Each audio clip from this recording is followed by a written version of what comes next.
Late yesterday, I canceled a carefully planned operation which was underway in Iran to position our rescue team for a later withdrawal of American hostages.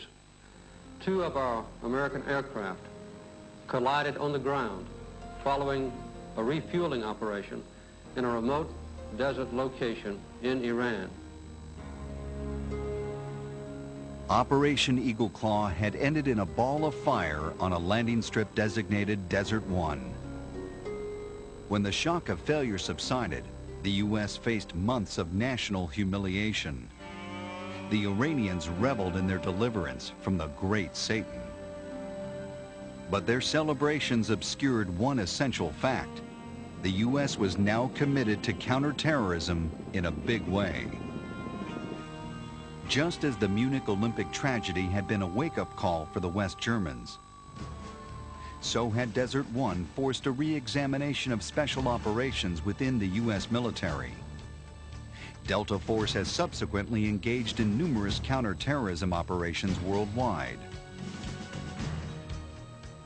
Today, in a troubled and dangerous world, the demands on Special Operations Forces have markedly increased. Reflecting the changing tactical environment, including the increased worldwide use of body armor, 5.56mm is becoming the caliber of choice for Spec Ops. A lot of them are going away from the submachine guns, the pistol caliber machine guns, and going to lighter, shorter variants, if they can get them, of the rifle calibers. So it gives them a little more versatility with the carbine. Carbine can be up close and personal for close quarter battle. You can reach out and touch someone at 300 yards, 400 yards, whatever the case may be, depending on how it's configured. Even though the M4 carbine, as used by today's United States Special Operations Forces, is extremely compact, the potential exists to make the M16 even smaller. The ultra-compact M16 SP, shown here on television for the first time, is the shortest version of the M16 ever produced. This is the M16 SP compact carbine built by Military Manufacturing Corporation. The M16 SP is essentially similar to other M16 carbines except for the fact that it has an extremely short 8-inch barrel. What the M16 SP does that other carbines do not is it bridges the gap in compact size of pistol caliber submachine guns while offering the terminal ballistics of an M16 rifle in 5.56mm. It offers a rifle caliber cartridge in a submachine gun size package.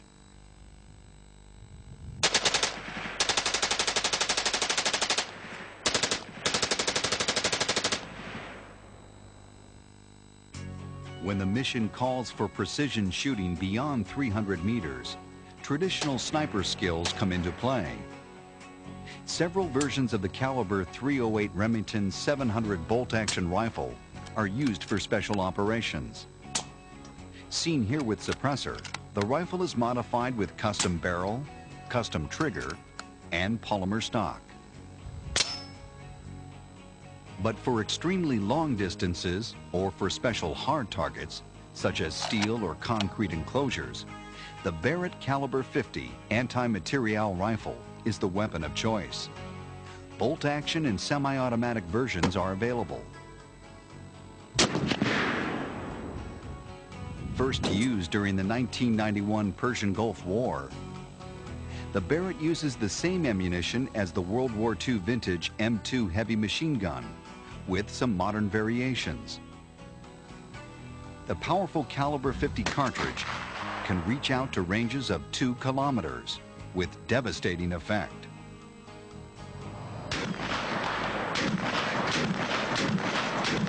The Barrett's punch belies its lack of complexity, an important asset in the real world of the commando. You move the gun a little more radically, stop it where it needs to be to make the shot you're taking.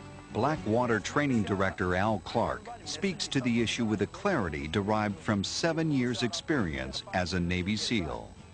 So we'll go from a draw here and we'll put in 2 shots. They can come out with a new high-speed night vision device, but if it weighs 15 pounds, nobody wants to carry it. We don't get to carry it in a suitcase and put it in the trunk of the car. You got to put it on your back, carry it in, and use it there and be able to carry it out. It's just that a lot of times simpler is better. We get guys that come in here all the time with high-speed dot sights and electronic this, and whiz-bang that on their gun, and by the time they get through doing some of the stress-related training that we do here, they tear all that stuff off and go right back to iron sights. Hit that! There you go, that's what we're looking for. Because iron sights will work in the summer, the winter, the spring, the fall, the snow, the rain, it doesn't matter. They don't fog up, they don't run out of batteries, and they don't get jostled loose, you know, except in extreme situations. The modern-day commando, or operator as he is called in the trade, must be proficient in the skills of unconventional warfare and much more. So we'll come up here nice and That is slow. why the training provided at locations like Blackwater is vitally important to his survival. There's a lot of things they have to know how to do. They don't just learn one item.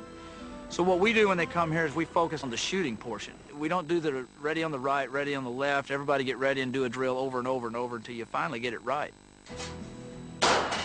When you train somebody in a tactical role to learn how to use their firearms proficiently, you have to do it with the mindset of, I have to employ it now and get a bullet on target quickly because it's a threat. It's not a target for score, it's a threat to me or somebody else. Surprise, coordination, and expert use of weapons, the Special Operations Trinity, in deciding what hardware will fill the commando arsenal in the 21st century. One consideration stands out above all others. Give me a gun that works is basically the attitude. It doesn't matter what kind of super high-speed ninja-fied bullet you got coming out of the gun. If you can't train the soldier to hit the target they're shooting at, the bullet's not going to do you any good. I've heard it said by World War II commandos and SAS veterans that there are no dangerous weapons, only dangerous men. But I think good special operations warriors can take good weapons and become even more dangerous men.